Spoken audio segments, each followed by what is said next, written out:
So a lot of churches, they don't have a budget, right? They've just maybe spent some money here and there. They have an idea, so they go ask for some money. There's no clear plan. And that's not a good approach to focusing on church growth, right? And so the first thing is, what is your plan, right? Here we are in November of 2021, and a lot of churches that I work with, they have already started their conversation about what 2022 looks like in terms of budgeting and their marketing plan, what they're going to use with those dollars and what that looks like. And so it's not hard. You have to think ahead a little bit, but that's the biggest problem is most churches don't have a clear marketing plan for the future. Hey, welcome to Season 2, Episode 7 of Missional Marketing's podcast, where we talk about things to help church leaders, church communications professionals reach more people online. I'm Bart Blair. I am one of the coaches for Missional Marketing and joined, as always, by the big coach, the head honcho coach at Missional Marketing, Jason Hamrock. Hi, Bart. How you doing today, man? It's good to see you. I'm doing well. It's the first time you've been referred to as the head honcho today. I know it. I don't. That's kind of odd, but okay, that's cool. Yeah, it is. Hey, great coaches. Yeah, we do. We have a growing team of coaches. So if you happen to be one of our partner churches, you might have had the opportunity to hang out with some of our folks like Gordon or David or Maddie or Jen or Robert. Like we've got a growing team of coaches helping churches reach more people online. That is our primary objective. And one of the things that we want to do with this podcast is take time for Jason and me to have a conversation once a month or so on a specific topic that we believe will hopefully help you as a church leader, a church communications professional, leverage the tools at your disposal to be a more effective church communicator, church marketer, church outreach specialist, a digital outreach specialist, whatever your role is. And today we're going to have a conversation. I'm going to kind of interview Jason on the topic of budgeting for church marketing and digital outreach. This is something that we get to talk about with churches all the time and helping them navigate this landscape. And so I thought I would lean into you today, Jason, as a guy who's served on staff at a church in communications, had to oversee a budget. I did so as a senior pastor in a small church. You did so as the communications director in a large church. And so we can kind of compare and contrast the difference between budgeting in a large church versus budgeting in a small church. So as we take off, I'm going to get you to do one thing before we talk about church marketing budgets. And I want you to review for our audience the 3 rings of communication that we always talk about at Missional Marketing. Yeah, thanks, Bart. Because these 3 rings that we talk about, it really relates to everything you do, including your budgeting.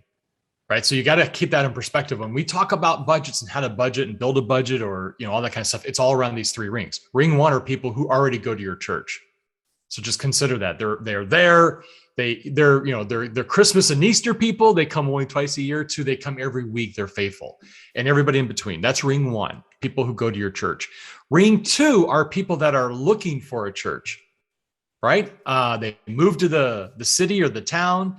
Maybe their old church kind of had a split, or they were kind of fed up. We don't know. Maybe it was a divorce situation. Regardless, it's people that are looking for a church. And so we talk a lot about digital tools and local SEO and things of that nature when it comes to people looking for a church. Ring 2. Ring 3 is a huge ring. It's people that are searching for help with a felt need. They've got an issue. They've got a problem. Their marriage is in trouble. Their parenting needs to be sharpened, right? They've got an addiction. They're overcoming stress or grief. Maybe it's a faith-related thing they're searching for. They've got a felt need problem, and they're Googling it. And we know this. And so we want to help churches reach ring 3 people, but that's the 3 rings. Okay, that's great. I love setting that foundation for people so they really understand that. So let's just start with the good, the bad, and the ugly. Actually, let's start with the ugly. The ugly of budgeting for a church marketing, church outreach, digital outreach. Jason, what are some of the common mistakes that you see churches make when it comes to budgeting for their online marketing, their digital outreach, or any of their marketing? So a lot of churches, they don't have a budget, right? They've just maybe spent some money here and there. They have an idea, so they go ask for some money. There's no clear plan. And that's not a good approach to focusing on church growth, right? And so the first thing is, what is your plan, right? Here we are in November of 2021, and a lot of churches that I work with, they have already started their conversation about what 2022 looks like in terms of budgeting and their marketing plan, what they're going to use with those dollars and what that looks like. And so it's not hard. You have to think ahead a little bit, but that's the biggest problem is most churches don't have a clear marketing plan for the future. Another thing that they don't do is they don't consider like all the ministry activity that's coming up, right? And often this might sting a little bit, but often we build things around our own people. We create events. We think about our own people. Ring 1. We really need to be thinking about ring 2, but more ring 3, right? People that are outside your church, they're either unchurched or they're dechurched. And we have to give them and share with them, connect with them, the benefit to get engaged with this event. So understanding what ministries are doing and building a plan around connecting with them, it's a pretty good, important one. And then this is another big one. Most churches lock themselves in. Well, you know, and I know, almost 2 years ago, COVID changed everything, and you had to pivot on a dime if you wanted to keep your doors open. Every church had to do that, and a lot of businesses. Why I say that is because it forced you to react. Most churches don't leave any kind of margin for creativity, for unexpected things that are going to come up, right? And so they just move from one thing to the next without any kind of margin of going, let's let creativity seep in to our thinking. And let's also be ready to have to pivot in case something like COVID happens again. So yeah, I like that. I think having that margin in your marketing budget is pretty important because there are things that will occur over the course of the ministry year that you didn't plan for. And all of a sudden you realize, hey, this would be a great opportunity for us to run some Facebook ads or to create a YouTube ad or something of that nature. But we've already got our money kind of locked in to certain things. The other thing too is sometimes just experimenting. You and I are working with a church that we're really pushing the boundaries and trying to be creative with some advertising techniques that we heard a guy he told us about in a podcast. He didn't know he was telling us about it, but we listened to this podcast and this guy explained this strategy that he used with some experimentation.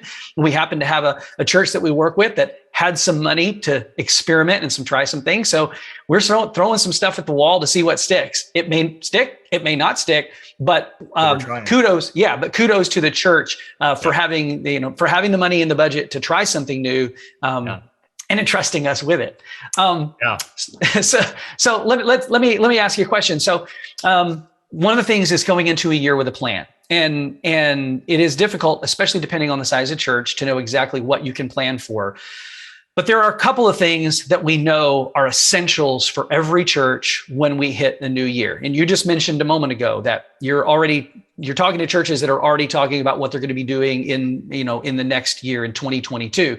The truth is, though, you and I both know we will be on phone calls with churches in February and talking to them about their Easter plan, and they won't even know what their budget for Easter marketing is going to be. Okay. So let's drill down on a few of the things that are essentials that every church should actually go into a new year, whether it's a fiscal year or a calendar year. What are, 2 or 3 things that every church has to have in their marketing budget every year?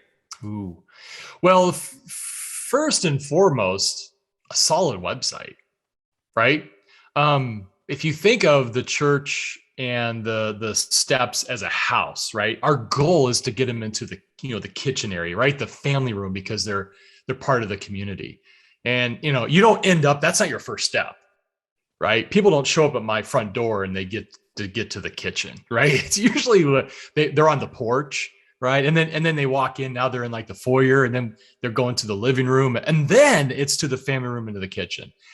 So from that perspective, think about your website. Okay. Your website really isn't the porch anymore. It is really kind of inside the living room. And if your living room's a mess and it doesn't look the best, I'm probably not coming back to your house. It's like, whoa, stay away. I'm certainly not going to come sit at your kitchen table and eat if your living room is messy. No, I don't know. I'm a politely decline. So I say that to say that, your website is such an incredibly important tool. And if it just, we built it 6 years ago, it's good enough. That's the wrong answer. You are literally thinking like Blockbuster thought. Yeah. Right. Let's just build more blockbusters. We're in good shape, man. We are the king of the mountain. Netflix came along and crushed that.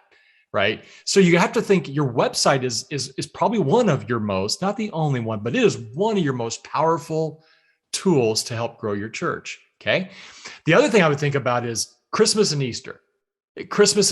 Like those are 2 times of the year people will come to church if invited. Right. And so you want your people, your congregation to extend that invitation and bring in their friends and family and coworkers and in-laws and everybody else. But you want to supplement that with some digital ads around Christmas and Easter. It's the 2 times of the year that we as churches have an opportunity to bring a lot of new people into the church. And so those are just a couple of them that I think are really, really important. Yeah, I think those 3 points, I'll just recap them quickly. A website, having an effective website. You and I, before we started this conversation, we're talking about an advertising campaign that didn't perform as well as the church had hoped it would. They were trying to draw people in for a specific event. They were really disappointed. The truth is, we were able to deliver a lot of eyes on their website and a lot of eyes and ears on their YouTube video campaign, but their website was just really lackluster, and it really didn't communicate effectively to their audience and compel people to want to engage with the event and the activity that they were promoting. So it is an essential place to start. A solid website. And Christmas and Easter. I mean, if you don't budget as a church for anything else, set aside some funds to promote Christmas and Easter, because there are people that are looking to engage with the church those 2 times a year. Yeah. Let's go back to something you said just a minute ago. You said, okay, I built my website 6 or 7 years ago. Yeah. You're thinking like Blockbuster.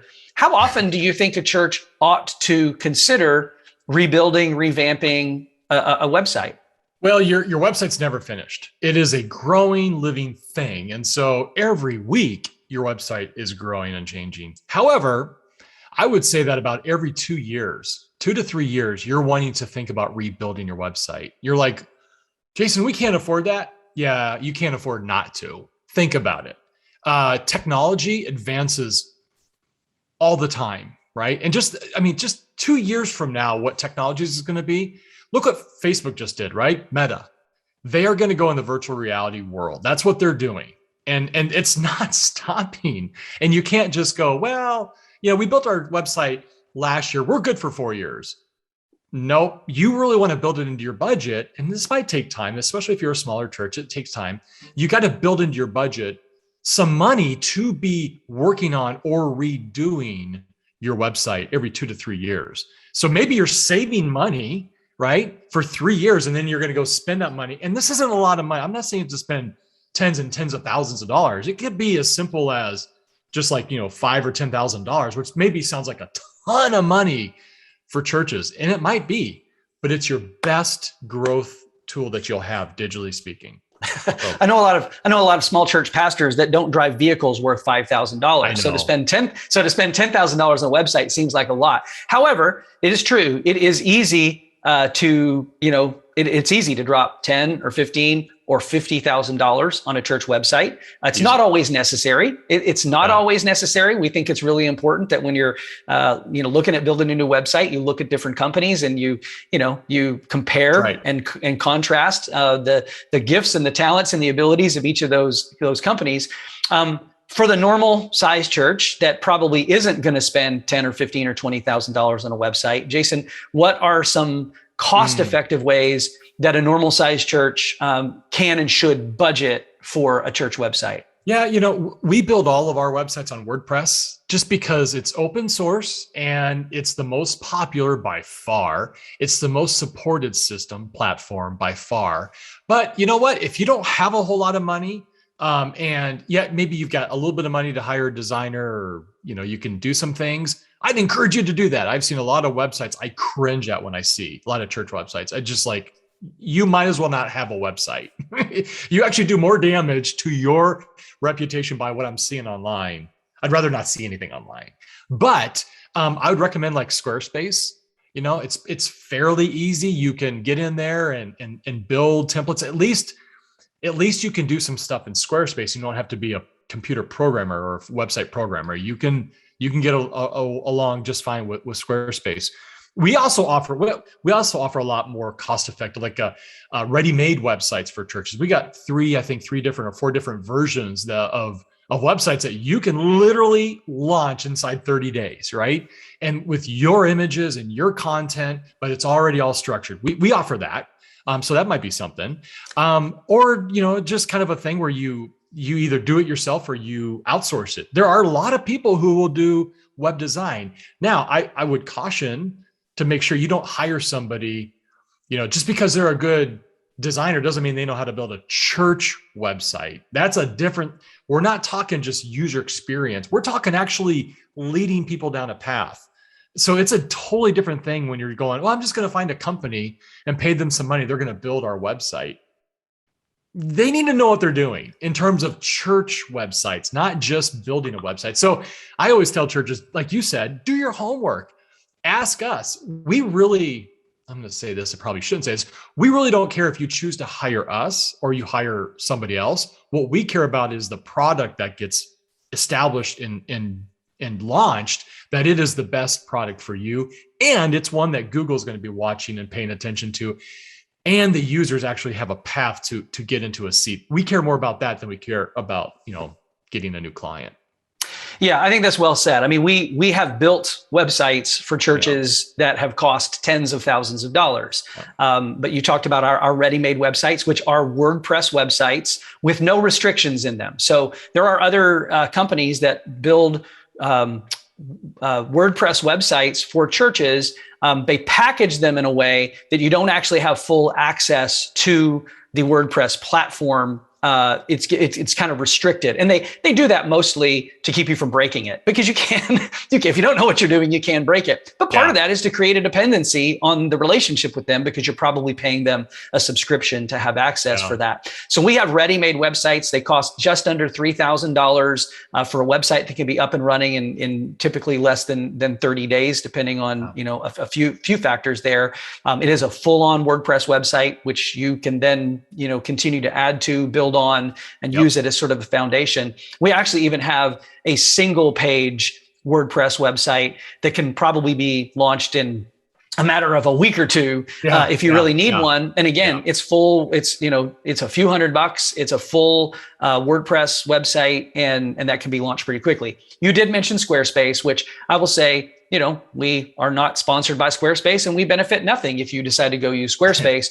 We prefer Squarespace as a subscription template site because it's probably one of the most search engine optimizable platforms there are. Some of the others like Wix and Weebly have been making improvements in the last year or two, but Squarespace we find to be the most Google friendly, and we want a Google friendly website. So that's the primary reason we like WordPress, but Squarespace is a close second. And doing it yourself versus hiring someone, I would say this. You've always got to count the cost. Sometimes churches think that they're going to save money by doing it themselves, but in the end, it ends up costing them more time than it would have if they had just spent the money on it in the first place. We've got a church that had an internal staff member build a website, designed the website, spent a better part of a year. The church launched the website, and less than a year later, he's left the church to take another ministry position with a different ministry, and they're already rebuilding that website. And it wasn't worth it. It would have been better for them to have hired somebody from the outside to help design and develop that site.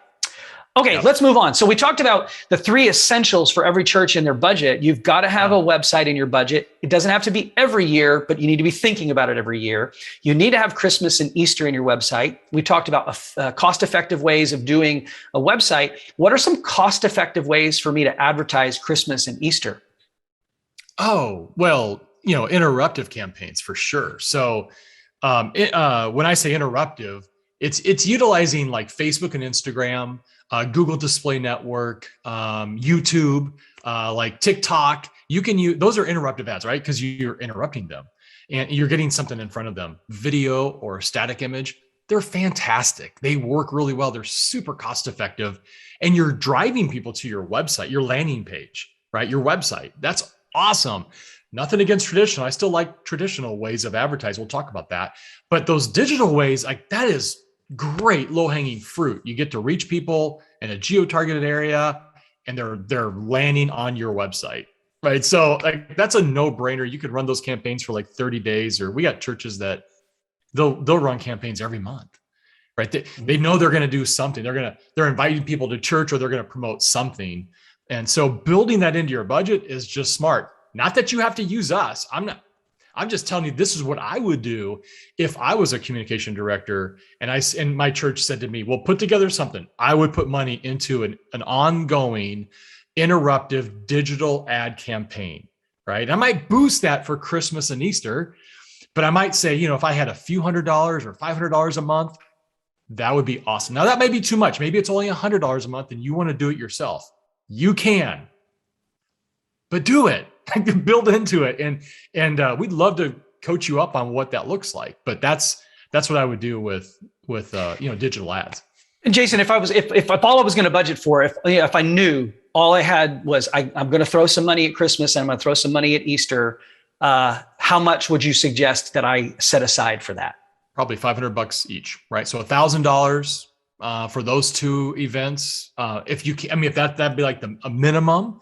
Mm-hmm. Obviously if you can add more, you're just going to get more ads out there. You're going to get more clicks. Right. So at a minimum, I'd say $500 per.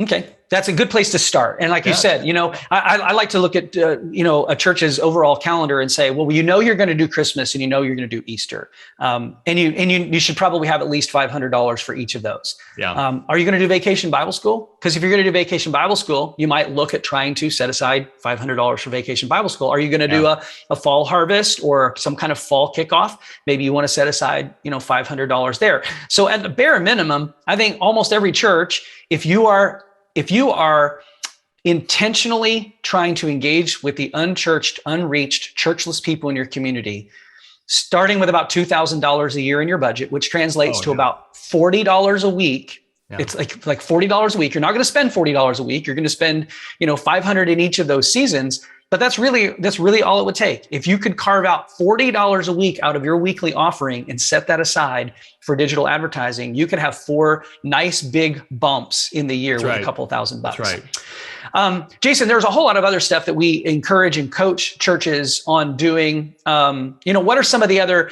things that a church ought to at least consider, talk about, think about in terms of their overarching budget? We don't need to get into the weeds of that, but what are some other bullet points? Well, I won't get into the weeds, but you got to think about local SEO. So Google your church's name and you're going to find your Google My Business, right? You're going to see that. Making sure you're in that Google local pack when somebody's looking for a church, we can go research our website about local SEO. It's one of the most important things that you probably don't know about that you need to do this coming year right away. So go check that out. That's the first thing. Google Ad Grant, right? Google gives $10,000 a month, $10,000 a month in Google search ads. And so we get to manage a lot of churches' Google Ad Grant. We love to teach about it. And so if it's something you can do, awesome. You may not even know about it.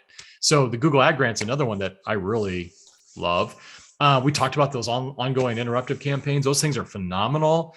Or paid Google search, right? You can use a Google Ad Grant or you can have a paid campaign. There's just some of those tools that if you think about it and if you plan for it, you can get really creative, and they're fantastic to drive a lot of traffic to your website. And that's the goal, because you want to get them from your website into a seat.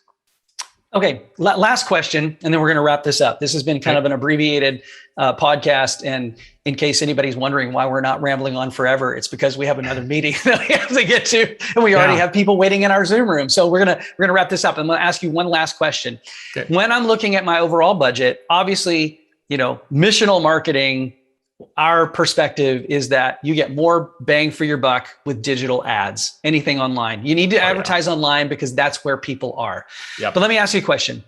Where do things like print ads and postcards and newspaper ads and billboards and things like that, how does that fit into the big picture and the plan for my annual marketing? Yeah, I am a fan of like direct mail pieces to new home buyers. I would do that. I would do a series of them to let them know they're invited to church. That's easy. I'm not a huge fan of newspapers. I think it's had its day. I do like billboards, because you can communicate something. Everybody is going to see it. I personally don't get a newspaper. I haven't gotten one in years, right? And so I think with billboards, though, you're going to see a lot of people. So if you have extra money, I would do direct mail pieces to new home buyers. I had a church that spent $50,000 a year on direct mail, and they do 2 direct mail pieces a year. What a waste. Like, you transfer that to digital and you break that down to some billboards and some direct mail pieces, you can have so much more for that. So I would do that. Otherwise, I'm not like TV and radio. Maybe it's just not a lot of people have that kind of a budget, and I would make that very special, like maybe a Christmas or an Easter for a TV spot. Again, digital is so much better because it's so geo-targeted to people around you, and not everybody's on Facebook, but everybody uses Google. Everybody uses Google. You're searching stuff online all the time. You're always on websites and different games and different apps. You can advertise to people.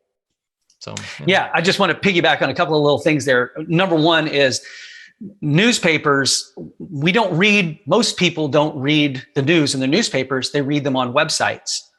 Who puts the ads on websites? Google Display, right? That's right. We talk to churches all the time about what's called the Google Display Network, which if you've ever been in an app or on a website and you're scrolling through the article and you see these little ads that pop up and there's a little X in the corner and it says, why am I seeing this? Well, you're seeing that because you are in the geo-targeted area of somebody pushing a Google Display ad out. And so we can help you as a church use Google Display Network to actually get in those news feeds of where people are actually reading their news. And then YouTube is really the television advertising of today, right? It is. People watch. I think I read an article recently that said, the average American spends about 8 hours a week watching video content online. And of course, that's all platforms. That's everything from Instagram Reels to TikTok to YouTube. But you can advertise in YouTube for pennies on the dollar of what it would cost to run ads on television and geo-target and reach the people that you're trying to reach and give them a direct click from the YouTube platform right to your website, which makes it super easy. So I just think that's a really effective way for you to use those dollars. Hey, we're going to wrap up here. The last point that I want to make is that if you are a church communications professional, maybe you're a senior pastor, maybe you're an executive pastor, and you'd love to have some conversation with Jason or me about how to actually budget long-term, short-term, we can help you budget for websites, your marketing strategies. We'd love to meet with you one-on-one. No obligation, no cost to you. We'll put a link in the show notes that you can click to our website and schedule a meeting with one of us. And we would be happy to just sit down with you, look at some numbers, share some best practices, things that we see other churches doing and how that's being effective at helping them reach more people online. Thanks for taking the time to listen to this podcast or watch it on YouTube. We appreciate your time. We know that you have a lot of options out there. If you haven't subscribed, wherever you're consuming this content, make sure you do that. Leave us a rating, leave us a review. Let us know if you like what we do. If you don't, we'll just delete your comment. I'm just kidding. Won't do that. But we'd love to have your feedback. Jason, any parting words? No, just be thinking ahead. It's going to pay off huge for you. Lots of dividends for doing that. Thanks, Jason.